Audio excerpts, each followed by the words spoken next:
Hi, everybody, and welcome to the week ahead. I'm Tony Nash. Today we have Tracy Shuchart, Doomberg, and Ralph Schoellhammer joining us. This is the first time we've been on for a few weeks. It's really nice to be back. We're talking about a few things. First is oil and gas productivity. Tracy's really brought some of this stuff to light, so I want to talk through that and what an opportunity that is. We also want to talk about the new U.S. Energy Secretary, which a lot of people are excited about. So Tracy and Doomberg will jump into that. Doomberg has talked about the future of green energy, which we've covered a few times on the week ahead, but I really want to get his perspective on this. And I want to talk to Ralph about Russia's role in Europe, mostly regarding energy, but also, with flaring up in Russia, Ukraine lately, what does that mean within the context of maybe political changes in Europe and a new Trump administration and other things? So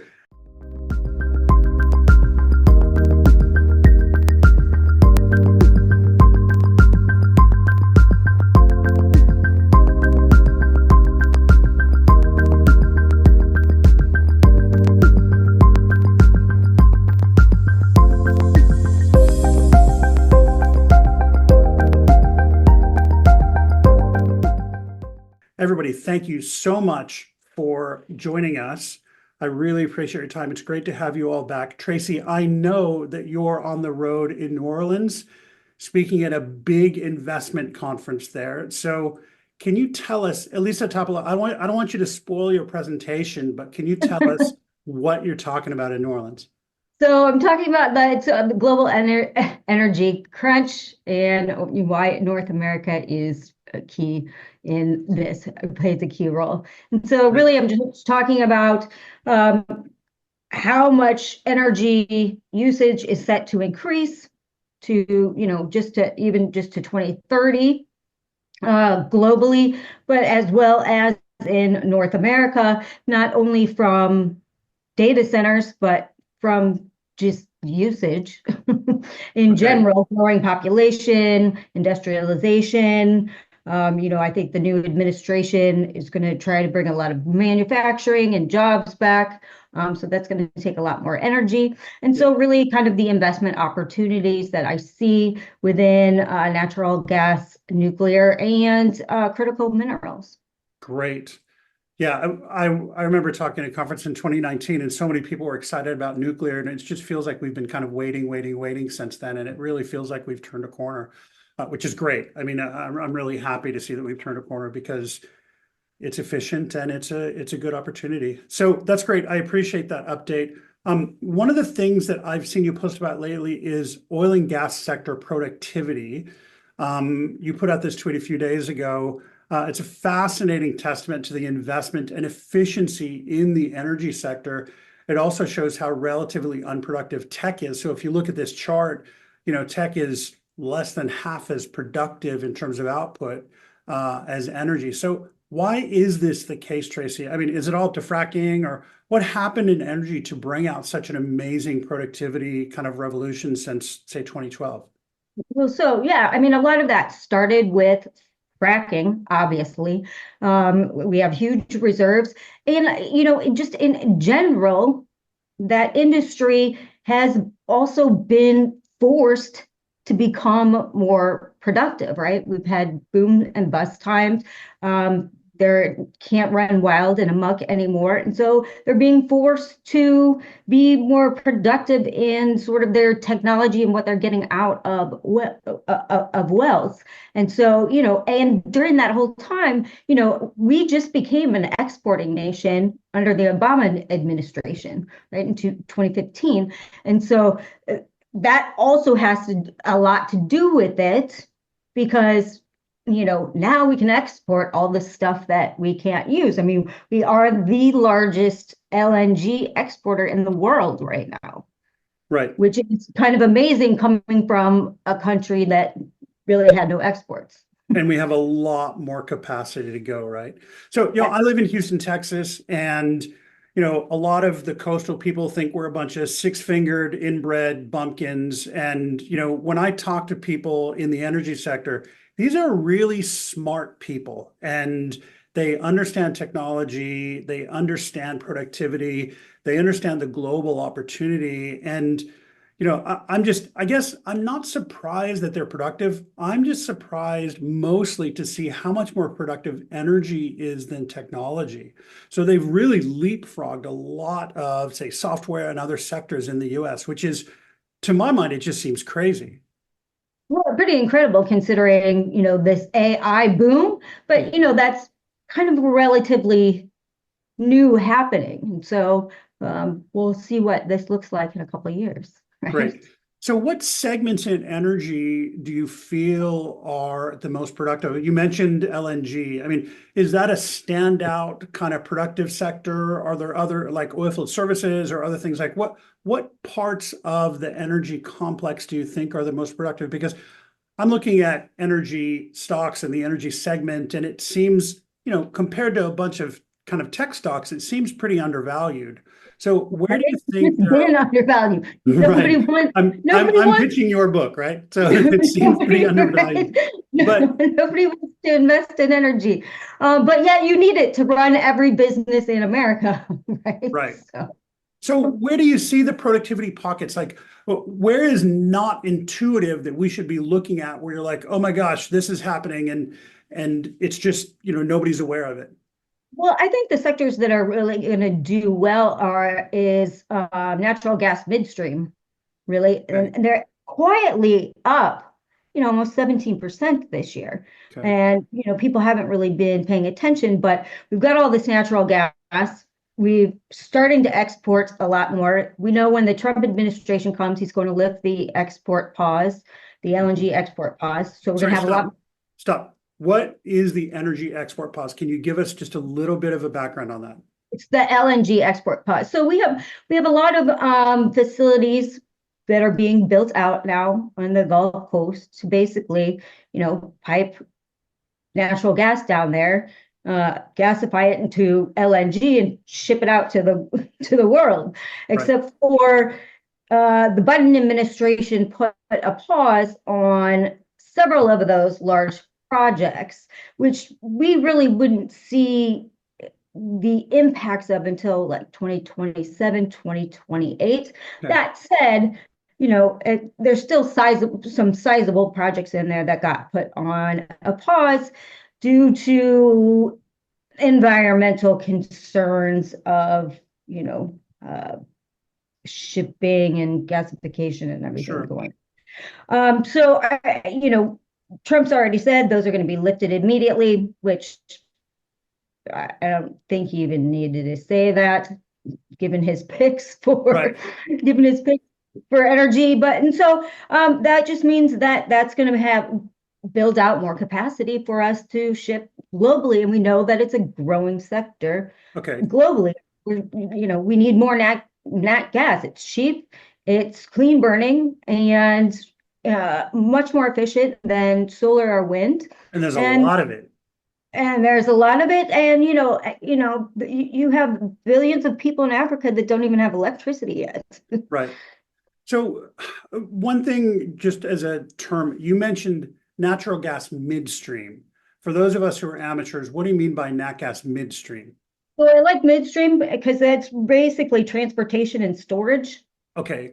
And so what that means is you need to move this stuff not only around the country, because we're going to need nat gas for these data centers, but you're also going to need it to, a lot of that gas, like Waha, it was landlocked in the Permian with nowhere to go. So you need more pipelines to the coast so that we can ship it out essentially. And then of course storage, you need natural gas storage, not only domestically, but also in those in the transporting regions and in the exporting region. So is gasification, is that or gasification or whatever, liquefaction or whatever, is that all midstream as well? I'm not turning it into LNG. Yeah, you could consider it partially that. Okay, great. So Doomberg, just want to come over to you on this productivity. So it's great to have you back. I appreciate this. What are your thoughts on productivity in the energy sector? Yeah, Tony, great to be back. And Tracy, Ralph, great to see both of you again. Big fans of all three of you.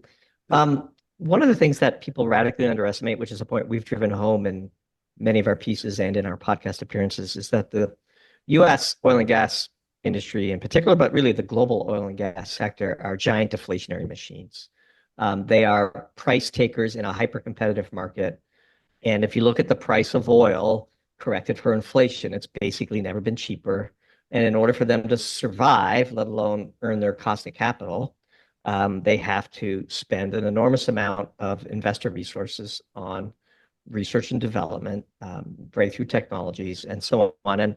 And this sort of techno arrogance, I would call it, of analysts who just assume that because commodity companies are out of favor and they get low multiples and everybody lives in this fantasy world where we're going to wean ourselves off of fossil fuels sometime soon. They just take for granted the dizzying array of brilliant work that is being done by scores of thousands of scientists and engineers and field workers embedded within these companies. And if you've ever been to a control room of a modern refinery or toured an LNG facility or visited Saudi Aramco, like they spend billions and billions and billions of dollars on what we would call sort of real technology. It moves atoms. It moves atoms, it moves molecules, it powers life. Yep. Electricity doesn't come from a light switch and food doesn't come from a phone on your app. There's all manner of really hardworking, brilliant people in that sector. One of the things that I think makes Doomberg popular is we bring that industrial lens to our work because we spent. And can I tell you, I love it when I'm talking to somebody in the energy sector and they're brilliant and they have a thick Southern Louisiana or East Texas accent. Like on the street, nobody would pick them out as this super genius, but they talk to you and it's just mind blowing the stuff that they're doing and the innovations that they're making on behalf of all of us. So yeah, look, if you look at the price of oil as measured in ounces of gold, I mean, it's just never been cheaper, and yet we've never produced more. So this entire ecosystem of integrated companies, I love the midstream call that Tracy mentioned. Natural gas liquids. One of the things that midstream enables is it enables the production of more oil because we have co-production of NGLs and natural gas in some of the big shale patches in the U.S., which is kind of unique as well. And so if you can't get rid of the natural gas at the Waha hub, you can't produce more oil. And, we've just had a big pipeline begin to ramp up this quarter, which we believe is going to unleash a bit more oil production. Oil is a managed market. OPEC keeps the price of oil artificially high than the market would otherwise have it be. That makes the production of oil more incentivized than it would otherwise be, which means you've got to do something with the gas. And our view is that natural gas will be the undoing of OPEC because eventually we'll just switch out the engines and burn natural gas instead of burning oil. And so we're seeing all this work out, this trend materialize. And the nice thing about the energy markets, Tony, is that they're actually pretty predictable. Like physics dictates where things should go, and that's a huge edge. Like it doesn't mean that's going to be a straight line, and the path function might, break your bankroll if you don't manage your margin wisely. But by and large, things that do the same thing can't sell for different prices indefinitely, and the forces of arbitrage across all of the primary energy inputs is real, and is a key driving force that investors can understand, and that's why I think the energy market is also so interesting for us to analyze. That's great.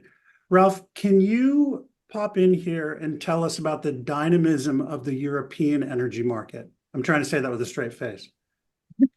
Well, I mean, when it comes to the energy market in Europe, I have been going to the school of Doomberg, so not much that I'll be saying will be news for them on their end. No, but I think what we've seen, there was a graph actually that Doomberg published under Substack today. When you look at the nuclear power development, nuclear power capacity in Germany from, I think, around 23 gigawatt in around 2000 to 0 gigawatt capacity today. I mean, this pretty much tells you the direction. I kind of perused, as I think many of us here did, the Mario Draghi report, and there has been now a plethora of reports all over Europe how to become more competitive, and a lot of brow raising and beard scratching as to why we have fallen so far behind the United States.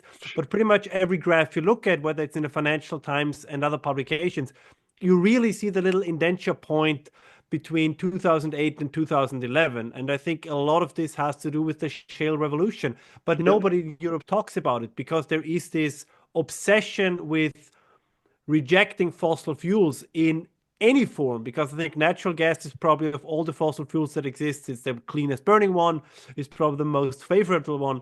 But wherever you look, like nobody wants to talk about the shale revolution, because that would mean that there would be a space for a fossil fuel resource, and nobody wants this. So I guess the current trajectory in Europe is a worrisome one. And again, Tracy has, I think, tweeted extensively about it. Doomberg has written extensively about it, that this could ultimately only be the EU's undoing. There still is no willingness among the large countries. And Italians are now switching back to nuclear. So there is something going on the edges. But a full-blown energy offensive, and I think we're going to come to this in a second, as maybe Chris Wright is proposing it in the United States, where you cut red tape, you try to make it easier for developers, you try to create the soup to nuts infrastructure for a nuclear supply chain. All these things, it does simply not look as if it's happening, and these things take time. So even if they would realize it now, until they can actually do something with it, that would take another 5, 10, 15 years. And you cannot just move heavy industry back on a whim. And I think this is really a worrisome trend. Exactly. If you don't have affordable power, industry is going to go elsewhere, right? Affordable power or affordable labor or light regulations or something is going to go somewhere else. So, okay, so you talk about Europe not wanting to frack, but the guy who was just nominated for U.S. Energy Secretary is actually on video drinking fracking fluid in like 2019, right, Tracy? Yep, that's funny. People say, oh, he's a fracking guy. All he's going to care about is oil and gas, but that's not really true. He sits on the board at Oklo, so which is a nuclear company, and so he's very pro-nuclear as well, right. And which is exactly what we need. And so I think that anything, COP28, we signed the agreement with 22 other countries that we were going to triple nuclear capacity by 2050. Now, how feasible that is left to an unknown a little bit, somewhat, but it's a step in the right direction. And then we just had Biden come out also and make a statement about nuclear intention out to 2050, that they want to again triple nuclear capacity. And so I don't think any of those is a long way away. Well, we need to streamline permitting first. Yep. It takes you 10 years to get a permit, 10 years to build it. With all the lawsuits involved, we're going to need some more time to triple the capacity. Can you tell us a lot of stuff on the back end, I think, to take care of. But can you just tell us a little bit about Chris Wright? I mean, I know that the energy community is excited about his nomination, but I want to understand why. Of course, he comes out of the industry, so he's probably friendly to the industry, but why the excitement? They could hire some energy CEO to be the energy secretary anytime. I'm glad it's not an academic or whatever like we've had in the past, but why this guy? Why exactly this guy? Aside from drinking fracking fluid, which I think is cool. I think he drank produced water. Yeah. I think he drank produced water, to be clear. He wasn't drinking. Okay. Produced water, which is the water that comes up and then is treated, and needs to be dealt with. Okay. I can handle this one if you'd like. Sure. We just wrote a piece called In Praise of Chris Wright.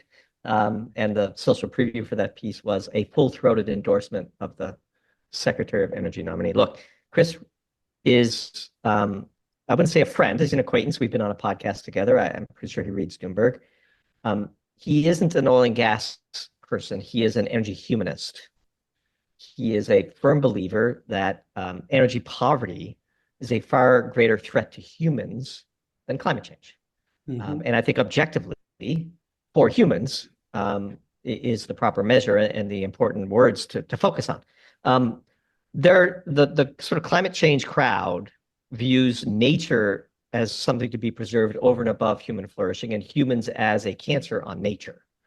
And the more energy realistic side of the equation, the energy humanists, view human flourishing as a primary objective and minimization of environmental impact as an important element of that objective. And the ratio of those two things, the maximum amount of standard of living we can achieve divided by our negative impact on the planet should be the ratio that we try to optimize, and the trade-offs involved in those things are sorely missing from the climate change debate.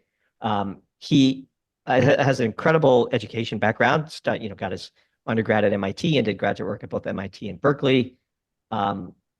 Was a pioneer in natural gas fracking, which was a key enabler of the U.S. shale revolution, which itself is a key geopolitical earthquake that the U.S. is now being able to benefit from. The country is swimming in cheap hydrocarbons, which is why we're not Europe. Part of the reasons why we're not Europe, at least. He's played a significant role in that, but he's also, by all testimony, a great human being, nice person, family man, super productive, kind, charitable, practical, and frankly has no need to take this job. He has created enough wealth for his shareholders and presumably for himself. But as we said in the piece, Trump basically campaigned on unleashing American energy. We listed Chris's 10 sort of key points in a 180-page document he published when it was courageous to do so as the CEO of a publicly traded company, we should say. The first of those 10 points sounds like it was written by Doomberg. Energy is essential to life and the world needs more of it. And it goes on from there. And so, and the last of those is zero energy poverty by 2050 is a superior goal compared to net zero by 2050. And we wholeheartily agree. And he is a person who will get things done. He's, by what we can tell, mostly apolitical. I think he is energy source agnostic in the sense that he saw the shale revolution and participated in it. But as Tracy mentioned, he's on the board of Oklo, and he's a strong supporter of nuclear and does a pretty fair deconstruction of the strengths and weaknesses of solar and wind in that very same document, which is titled, by the way, Bettering Human Lives. So anytime you listen to somebody in a climate change debate, the first question you have to ask yourself in the tree diagram of analysis you're going to do on what they're saying is, are they pro-human or are they pro-nature? Now, the two don't need to be at odds with each other, but the dominant sort of foundational axiom of that person's worldview is important to understand. And Chris is a full-throated, human-first, human flourishing energy maximalist and a super talented guy. And we couldn't have thought of a better person for the position. We were hoping that Joe Manchin would get the nod, not even pondering that Chris Wright would be a candidate. And when we saw the headline cross the wires, we were thrilled. And he is even better than Joe Manchin on the topic. It's interesting that you mentioned energy humanists. Tracy and I were talking just over a month ago about a new nuclear plant in Bangladesh. And, obviously a place that doesn't have enough energy. They have to shut down their grid on a regular basis. They're dependent on LNG imports. And so it sounds like somebody like Chris Wright could not only help the domestic energy environment, but also potentially help with exports of, say, U.S. nuclear technologies and other things to other parts of the world. Is that a potential under someone like him? Yeah, I mean, so the name of his company is very interesting. He's currently the founder, CEO, and chair of his third major energy company, Liberty Energy. And I think he takes both of those words as being important and very correlated with each other. You can't really have liberty without energy. Right. And you can't really have access to or take full advantage of abundance of energy without liberty. My suspicion is that he is a take care of your home first kind of person and will be more than busy setting the U.S. course and probably less concerned about the rest of the world, at least initially. But I don't know. Again, I don't know him personally per se. But your story about Bangladesh is actually testimony to a greater thing, which we have been saying for a long time. There's 7 billion people that live vastly below the standards of living that we would accept. And if the best proxy for standard of living is BTUs consumed per capita. And the rest of the world would love to get to half of America's current average. And if we did that, we'd have to double or triple the total energy consumed in the world. So when we hear all of this getting rid of fossil fuels nonsense, like there is no universe in which that's going to happen. These people are smoking dope. It's just forget about it. Like 7 billion people are going to have better. The 7 billion people that are currently living in energy poverty are going to be more than happy to burn whatever hydrocarbons Europe forgoes. Exactly. It just is insane. Like the gating function of demand for fossil fuels is production. Period. That's it. And Chris Wright understands all of this. Again, he had the courage to publish a 180-page manifesto as a publicly traded CEO in the Larry Fink era of ESG maximalism. Yep. And this is the person, thankfully, that incoming President-elect Trump has tapped to be the Secretary of Energy, and we couldn't be more thrilled for him. Right. We hope he survives the gauntlet of personal destruction that may be thrown his way. But I couldn't think of a better person. And as we said in the piece, we need him on that wall. Great. So between you and Tracy, I'll ask you first. What do you think, aside from lifting the LNG export ban, what do you think some of his first priorities will be? I think he will, the Biden administration, every 5 years they have a lease sale plan, and they have the smallest number of lease sales ever in their plan. So my guess is,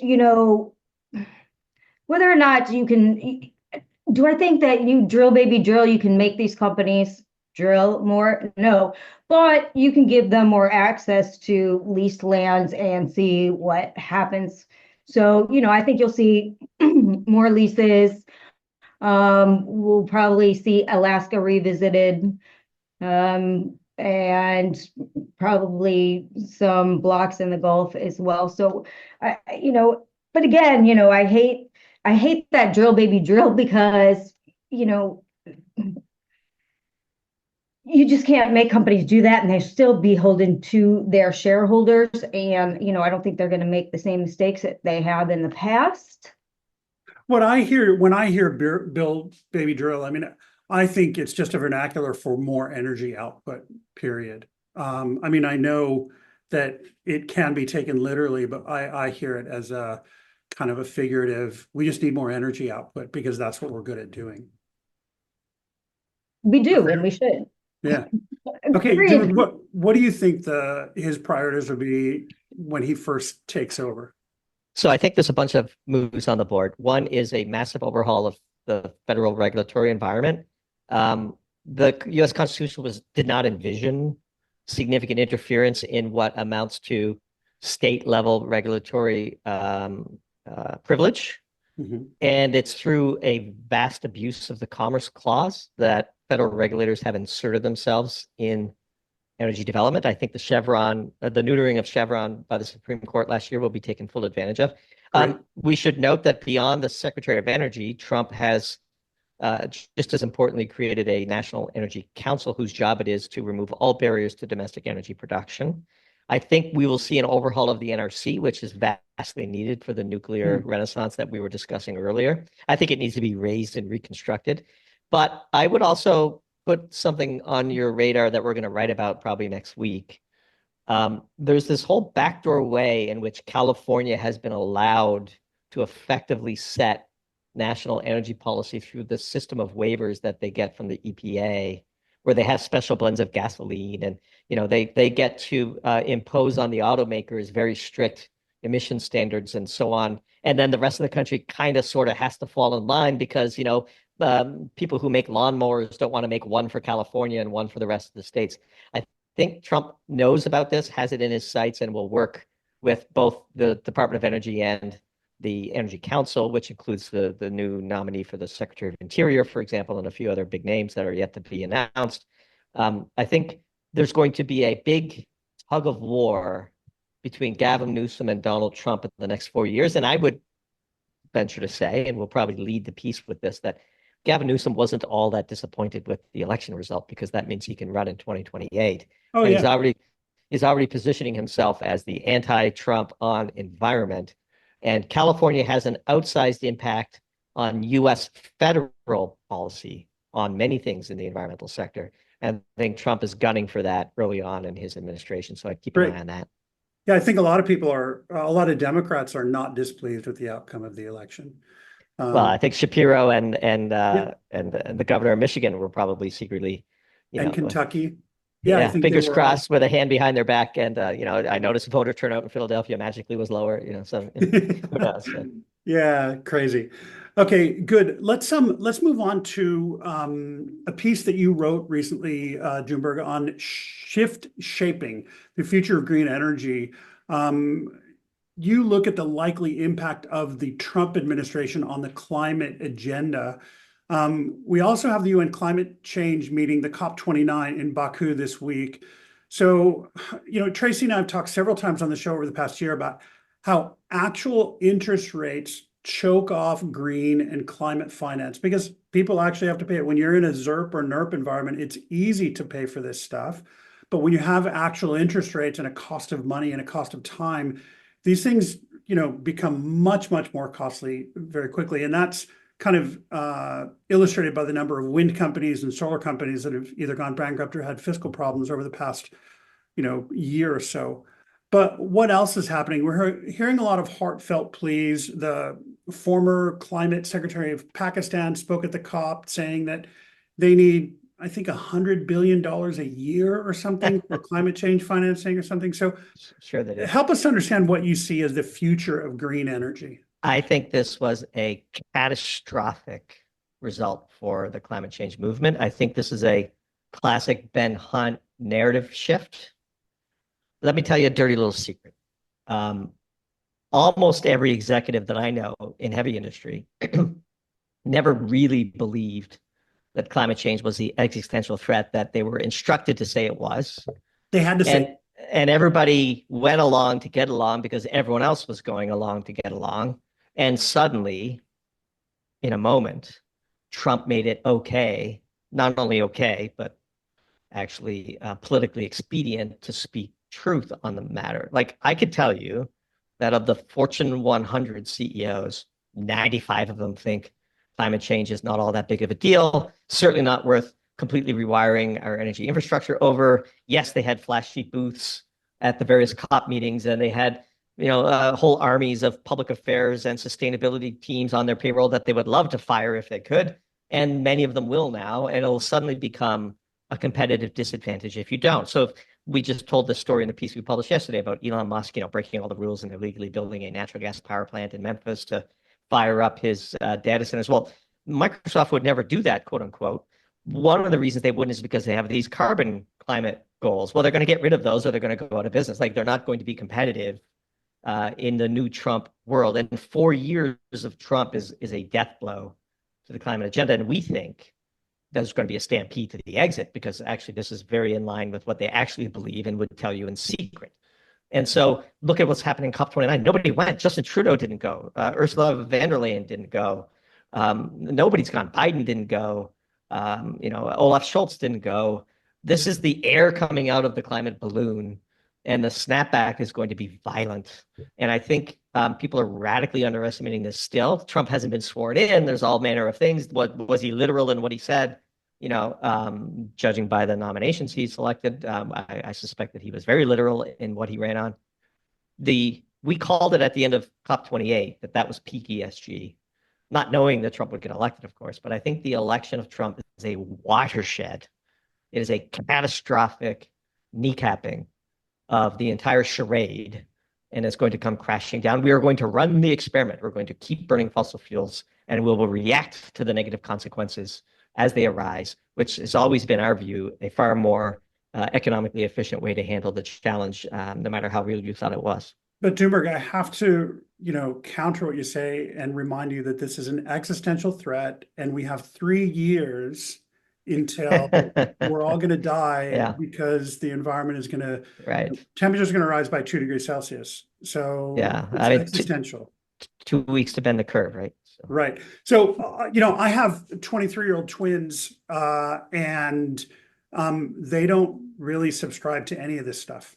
And so I think that prime demographic who this stuff has been pushed into their whole life, they're old enough to think for themselves now, and they look at this and they're kind of are ambivalent about it.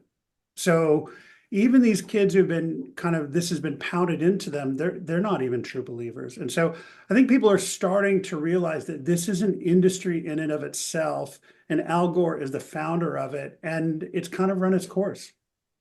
Yeah, I wholeheartedly agree. And my children have been subject to this same propaganda throughout all of their schooling, but they do know that their father is Doomberg, and so there's a bit of a tug of war in their own minds. I think it's gotten to the point where it's become sort of countercultural to be opposed to the initiatives that are born from climate change. And so all of this is leading towards, I think, look, this is like a momentum play.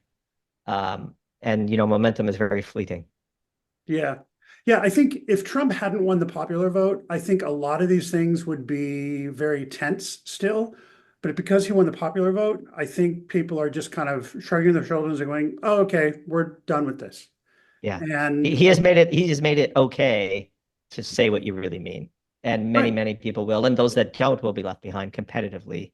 And so that's our view. Right. And so, it's I think you're exactly right. And there's no shame. Like, I think we've had this kind of shame culture in the US for the past decade, where if you say the wrong thing, you're publicly shamed. And I think people are just really tired of it. Cancel culture. It's cancel culture, Yeah, right? cancel culture. Yeah, it's like it's public shaming, and environment is one of the main things where if you were a climate denier, you would be publicly shamed, and it's just not.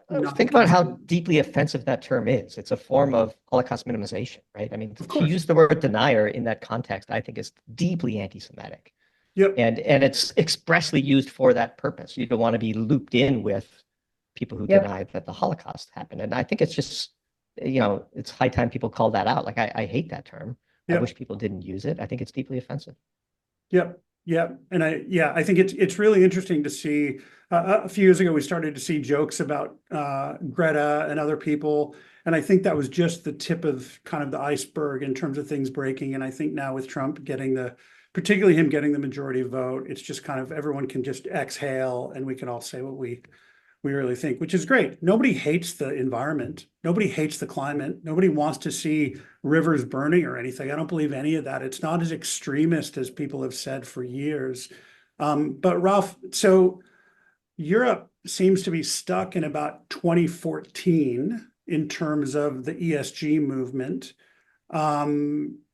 I don't really see Europe moving beyond that into what I'll probably call a pragmatic, say, middle ground of, we can have, green energy generation and we can have, other stuff. Do you get the sense that things are changing in Europe in terms of green energy? Well, let me try to make a broader point that maybe helps us to a little bit be more optimistic about the future.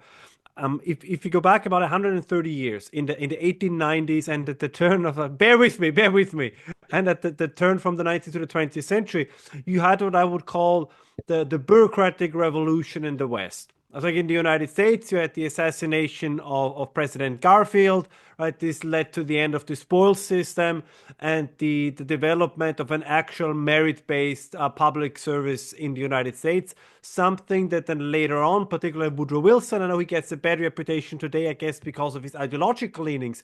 But I think his idea that you need a professional bureaucracy to run a state efficiently, something that as it was the common thing to do at the time for the leadership, that they all got their education in Germany because Prussia was perceived to be the land that developed modern Western bureaucracy and development. And I think we could see something hypothetically just this time coming from the other side of the Atlantic, because, and we'll see, you mentioned early on this article in the Wall Street Journal where Vivek Ramaswamy and Elon Musk kind of lay out their vision for what they want to do in their kind of advisory function in the Department of Government Efficiency, which is not really a department. It's more, I guess, an advisory board, whatever you want to call it. Because the big problem in Europe, and I think partially also in the United States, was the Angela Merkel attitude, right? This attitude, there are no alternatives. There's only one way to do things, and you cannot deviate from this way. And the big surprise with Donald Trump is, whatever thinks about the man, that he was like a rocket breaking up this consensus, if you want. He's in many ways the abnormal answer to the desires authoritarian consensus. Or the authoritarian, as you want. But in many ways, he's just expressing what quote-unquote normal people would like. It's just what Doomberg said early on, right? An increase in living standards. You want to live better tomorrow than you do today.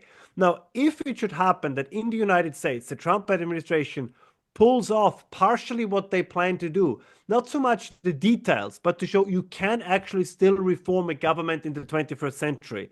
That kind of, that misdirections in how policy is formulated, including things like ESG, including like the more, let's say, mad fringes of green energy policies, Green New Deals, all these kind of things. Just as a reminder, I mean, we had insane comments like German Chancellor Scholz, who just 3 years ago was belittling the German industry when they said, we cannot work like this. And he said, you don't worry, the energy transition will give us growth rates of 3 to 4% per year. And now I think, to my great pain, the only country whose outlook, according to the International Monetary Fund, is worse is Austria. But that's also because we are dependent so strongly economically on Germany. So my hope is that if the United States demonstrates that, in fact, there is an alternative, that this will spill over into Europe. So I could imagine that the Trump election will have an effect on the elections in Germany in February next year, because the shyness to vote for the quote-unquote radicals, or whatever you want to call it, right? The far right candidate, or the far right, the hard right, whatever the term is, that is diminishing. And I think this is something that is going to have an effect from the United States to Europe. And if you look at the program of the AfD, for example, I think that's something that all four of us would probably be very happy with. Again, there are some parts, like every party, that I'm not particularly happy with, but in economics, in energy, they are very, very close to the things that currently are being proposed in the United States. Now, given the parliamentary system, will they be in government next year? Probably not. Could they be in government 4 years later in 2027? I don't think it's entirely unlikely. And I think this is where we have hopes. And they are openly saying, I mean, the leader of the AfD said, Alice Weidel, who ironically, by the way, just as a side note, is living in a homosexual relationship with 2 adopted children. Nobody ever talks about this because she's supposedly the new Hitler, and I don't think that really fits into that biography. Sure. But she said if she would have any choice, she would uproot all the wind turbines and more or less throw them away. So they have a completely different attitude to this. They've always been very much pro-nuclear. They've always been pro-fracking in Germany. In Lower Saxony, there are significant resources that could be exploited. So the things would be there. And I hope that there's a spillover from the United States into Europe. Great. Just for our American viewers, I just want to let them know that James Garfield was the 20th president of the United States. So Ralph educated all of us today. There was a great book on Garfield that I read probably 10 years ago about his assassination. And he was assassinated because the guy who assassinated him didn't get the appointment that he wanted. So, which by the way, just to bring my own personal preference in it, he wanted to become ambassador in Vienna or in Paris. Yeah, right. So he assassinated Garfield. So anyway, just an American history lesson from Austria for all of us today. So thanks for that, Ralph. So let's move on to Russia's role in Europe, Ralph. I think we've seen an intensification of things between Ukraine and Russia over the past couple of weeks, or at least it seems like from this side of the world. We've seen the Biden administration give permission or whatever to the Ukraine to fire missiles deep into Russia, to use anti-personnel landmines, all this other stuff. But then we see Trump, who isn't in office yet, but we see Trump saying, hey, I want this whole thing settled, right?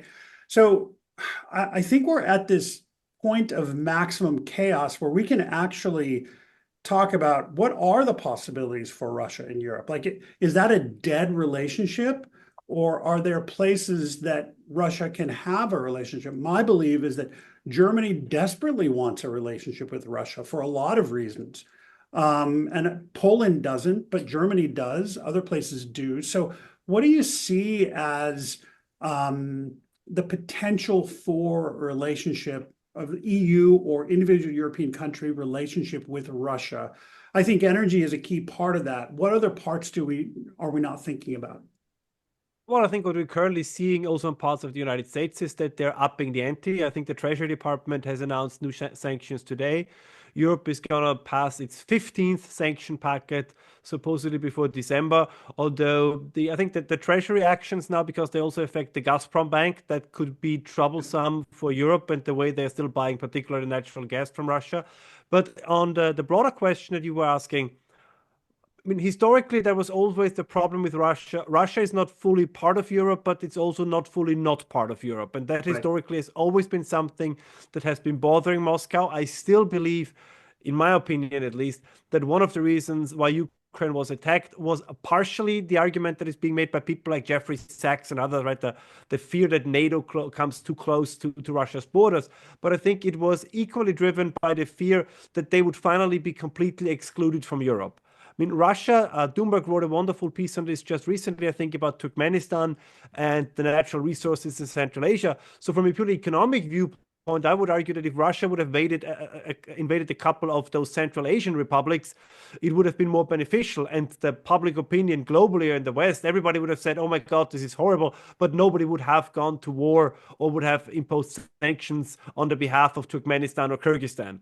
But they would have done it on Ukraine because it's much closer to Europe. But within the Russian imagination and historically, Ukraine plays a significant larger role. And there's the famous saying by the late Henry Kissinger that that history to a nation is like character to a person. And I think that's true as well. That within the Russian self-perception, they want to be a European power. They want to be a global power certainly, but they definitely also want to be a European power. And Crimea, Ukraine is the land bridge together, if you want, with Belarus to Europe. So I think this was also a reason. And the other part, of course, is that Russia is not Serbia. So you can isolate a state like Serbia for potentially forever, but you cannot do it with Russia. As you already mentioned, it's the energy relations. But the other thing is it's a vast country that plays a significant role due to its geographic location, due to its being still an energy and agricultural superpower. So the idea that you can isolate them or freeze them out of European politics forever is not going to work. And you also mentioned very correctly that the Germans, at least unofficially, would find some ways to reestablish these relationships. And by the way, not just the Germans. I mean, there's always a former German prime minister who will take a paycheck from a Russian gas firm, right? I mean, that's pretty common.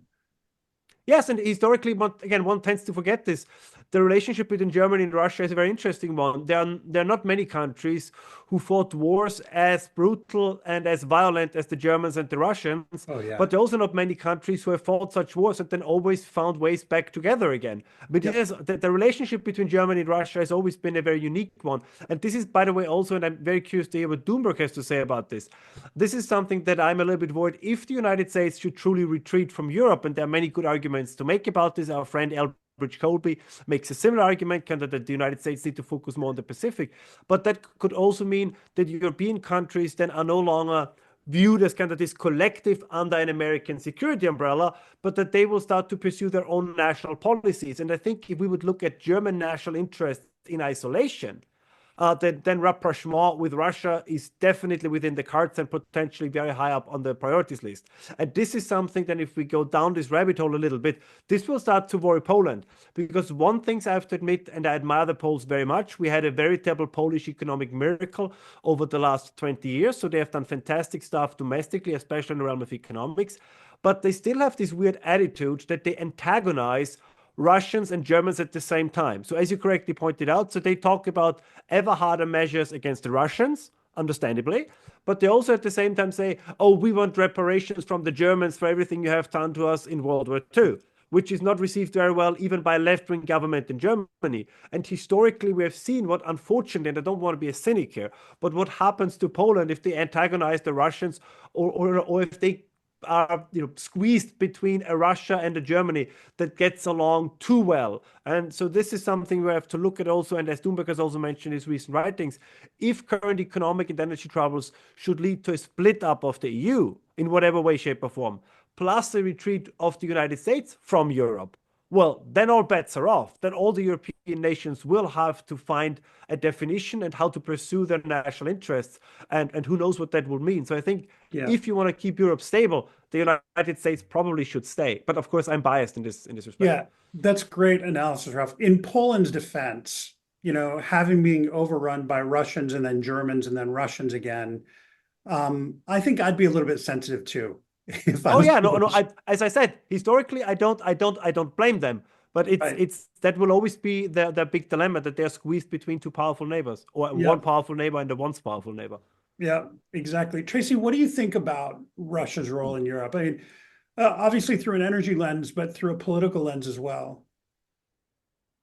Yeah, I, I think that's Ralph's department. I Sure. mean, I do agree with him that, I mean, I think the relationship will be repaired at some point. I don't know exactly when that is. I'm a bad person to ask this question. Okay. All I right. probably, I don't really think I can, I don't want to answer that honestly, to Okay. be honest. Very with good. you. Doomberg, thank you, Tracy. Doomberg, what do you think about that? What's the role? Yeah. What do you see as the role of Russia with Europe? Let's say in, I don't know, a 2-year time horizon. Do you think it's feasible that we have some relations, whether they're commercial, whether they're trade, whether they're political, between Russia and Europe on, say, a 2-year time horizon? So we're putting out a piece this weekend that I think Ralph will very much enjoy, where we are making a call that Turkey is going to be the big winner in all of this. Hmm. Erdogan has been um, playing his cards masterfully. He has had a decade-long ambition to become the natural gas hub for Europe, and I think the cards are falling beautifully for him. Countries like, when you say Europe, of course, there's no such thing as Europe. There's the member states of the European Union, there's Brussels, and then there's two types of leaders: those who don't understand energy and think that they don't need Russian natural gas, and then the subset of leaders, mostly towards the east, although Italy is a notable exception, who understand just how important energy flows from Russia are and why it is important to have a reasonable relationship with Russia going forward. So countries like Hungary and Serbia, but Turkey, the Ottoman Empire was built on its geographic location and its central role between Europe and Asia and Africa and the Middle East, Mhm. and the Black Sea and the Mediterranean Sea. So you have two major pipelines coming in from Russia under the Black Sea, total of 4.5 BCF per day of natural gas capacity. You have the Iran-Turkey pipeline, and then you have the SCP, the South Caucasus pipeline, that starts in Azerbaijan and runs through Georgia, and then goes on to Albania and Italy and so on. And so Erdogan is sitting there right in the middle. Russian gas no longer going through Nord Stream or through the land pipelines through Ukraine means it has to go through Turkey, and Turkey's going That's to win. genius. And Yes, that's so genius. the piece we're publishing on Sunday covers all of this in great detail, and it actually gives you a new lens through which to view the political uprisings in Georgia right now, because Georgia, sitting between Azerbaijan and Turkey, is a key potential choke point on that pipeline, and suddenly the EU is very interested in protecting democracy in Georgia, Sure they are. all of this stuff, right? And so, like, the benign view is that they're all just, very interested in the people of Georgia, but we Of have course we they have a are. slightly more cynical interpretation of those events. But Turkey is going to be the big winner.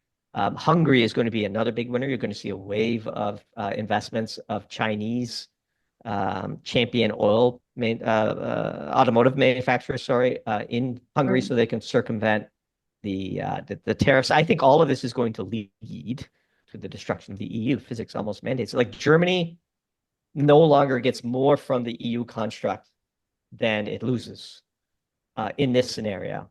And the likes of van der Leyen and Olaf Scholz will eventually be swept away Sure. when the German people have suffered enough.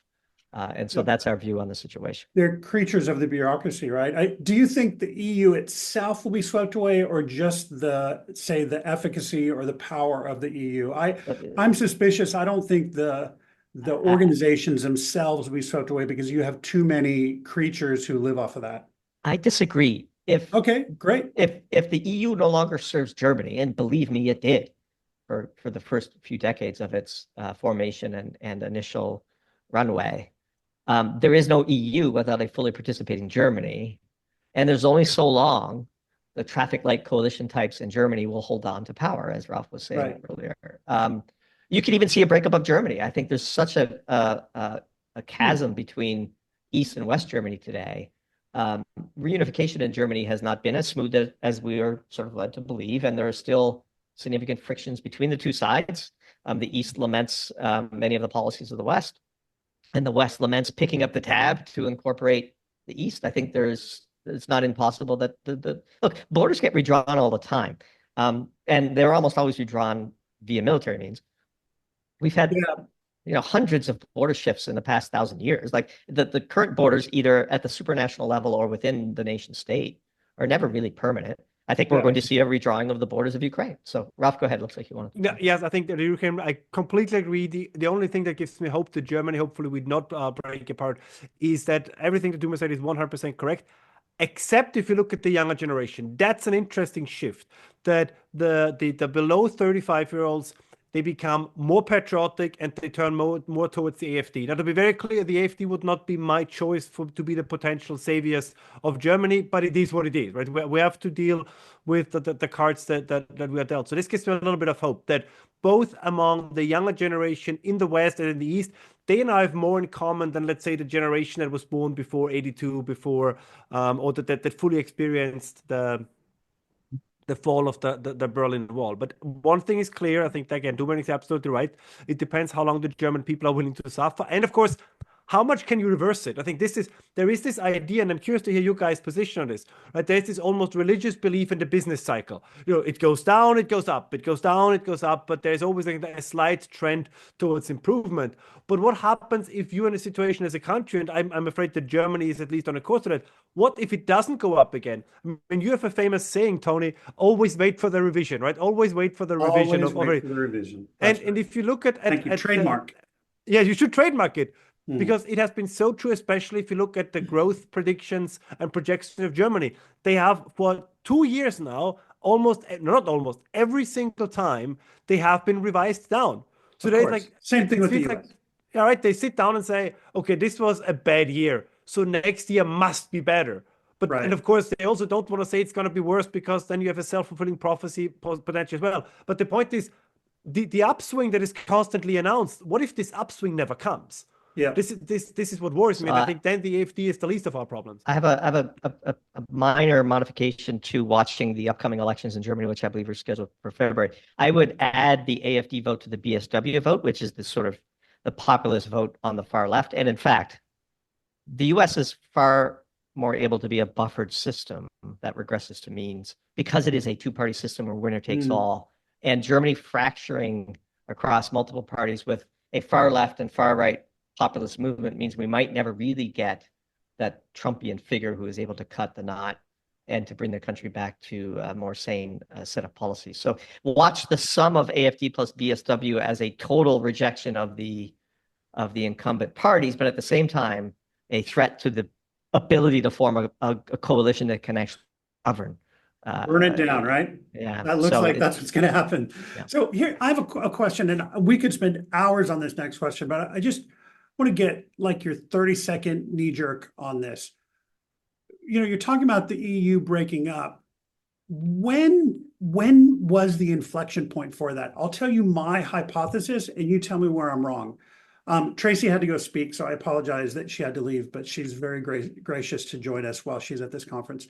So my hypothesis is that the financial crisis that brought in negative interest rates, that brought all the debt issues in Southern Europe, really drove a wedge between Europe, and there was this feeling of German supremacy, whether real or perceived, that really brought a wedge in Europe, and that was kind of the beginning and the end of the European dream. Is that a fair hypothesis? I'll give you a different answer. I think Fukushima did it.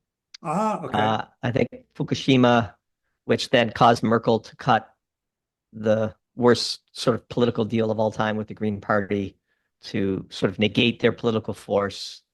Fukushima caused Germany to deindustrialize, and they shut down the nuclear power plants. They ramped up their dependency on Russia. The US didn't like that, of course. And, who benefits is always the great question. But now all of a sudden, Europe is hooked on expensive US LNG. Nord Stream is either destroyed or dormant, and Germany has more nuclear reactors. You can't have nice things without serious energy policy. And I think Angela Merkel put the screws to her own country in the aftermath of Fukushima. There was two ways she could have went. She took the politically expedient, she did, push the bill forward a decade approach. And I think Germany is just now really paying that bill. Ralph, what do you think? I agree. I would just add that maybe you could, depending on where you want to draw the line, The European Union was, of course, for a significant amount of time an extended arm of German interests. And for whatever reason, many of them, I would argue, historically and culturally, the Germans turned against probably the three most promising areas of the future. They turned against technology in genetics, right? Genetical engineering, these areas. They turned against nuclear energy. And I think they're now also turning against artificial intelligence, or at least let's say the European Union they shaped is Right. more interested in regulating in than in innovating in it. And you True. cannot be a global player. You cannot be a global power if you. And of course, they were one of the first countries to ban fracking, to ban shale exploration. So if Yeah. you ban and regulate everything that appears to be, maybe we're all wrong, but that appears to be the areas where the future is going to happen, you cannot be a major global player. And I think this is the realization that they're coming to. And of course, Yeah. the coup de grace, in my opinion, was still whatever one thinks about the technology from an environmental viewpoint. But you are the world's leader in the development and research in the internal combustion engine, and your very government pushes for a ban of that technology. I don't Right. know. It's like the nuclear issue. You have some of the best nuclear power plants in the world, some of the best innovators in that area, Siemens and others, and then you ban it and deconstruct them. I don't know. Pardon me. Sorry, I don't know any other country in human history that has so often, brought forth its own destruction. It's It very odd happens. thing. It's very German, but Well, I actually think that China becoming kind of a center of innovation, you have this old product life cycle theory where China ended up bringing the R&D to China instead of relying on, say, German R&D. So they brought the R&D to China to be near the manufacturing. It usually happens the other way around. It's called Vernon's product life cycle. They've kind of turned it on its head. And so as China kind of absorbed all that stuff, likely partly largely because of German both regulation or EU regulation and energy issues, it's really put Europe in a very difficult position. Doomberg, what do you have to add? Yeah, I think, look, the German business model had three legs, which is cheap energy from Russia, cheap labor from Eastern Europe, and a vast export market into China. And China has usurped all of Germany's intellectual property, both on the internal combustion engine and also on electric vehicles. I think the future of the Volkswagens and the Mercedes and the BMWs of the world is bleak. The BYDs of the world are going to put many large Western automakers out of business. These companies are capitalized to compete globally, and the 7 billion people in the global south would much rather have a $14,000 BYD plug-in hybrid that goes 2,000 kilometers on a single charge of fuel and battery. They've somehow simultaneously kicked out all three legs of the stool. And I don't know how you, and the answer is more power for Brussels and more investment in green technology. Neither of that is actually conducive to solving the problem. It'll only exacerbate the speed with which the German economy plows into the brick wall of physics. So the only real question is the friction of the transition, right? And so one of the things we've spent a lot of time thinking and worrying about, for example, is how does NATO lose the war? And how do they respond to losing the war? And we're seeing this now, a very dangerous time. We have a senile, unfunctional person titularly in charge of the US government. We're firing long-range missiles, which basically is US military firing long-range missiles into Russia, provoking World War III. How did we get here? I mean, I that's have a no long idea. discussion, but it's crazy, right? We did a Doomberg Pro Talk like almost a year ago called Geopolitics and War, Sleepwalking into the Abyss. Here we are. Who's the president today? Like Joe, I can observe with my own eyes that Joe Biden is not the president today. So who is actually making this order? We have a pro-peace politician, Trump, who campaigned on ending the war, waiting to be sworn in 60 days. And suddenly we're crossing Putin's red lines. And we would not put up with that. If there were missiles being launched into Nashville or pick your favorite place along the U.S. East or West Coast, we would be, there'd be nuclear bombers in the air. And That's so, right. And you know, it's shocking. The thing that really blows my mind is nobody's talking about it here. It's not on the news. Congress is not debating it. The British Storm Shadow missiles, like nobody in the UK wants to go to war with Russia, but Starmer, for some reason, seems to want to escalate. I wish I knew. I don't know. It's a great mystery. Yeah, I mean, I don't think what you're saying or I'm saying is that we want Russia to invade Ukraine or bomb the US or anything. Like nobody's saying that. I think what we're saying is this is a very awkward position, especially for an outgoing US government, to advocate such provocative activities Look, as a new president is coming in. I will say it bluntly. We have no treaty with Ukraine. Ukraine is not a member state. It's unfortunate, but Russia has a sphere of influence, and so do we. We wouldn't put up with a Russia-China alliance arming Cuba or Mexico or Venezuela. And so Russia is a nuclear superpower. The reason why you have to worry about proliferation is because once a country gets nuclear weapons, you have to treat them differently.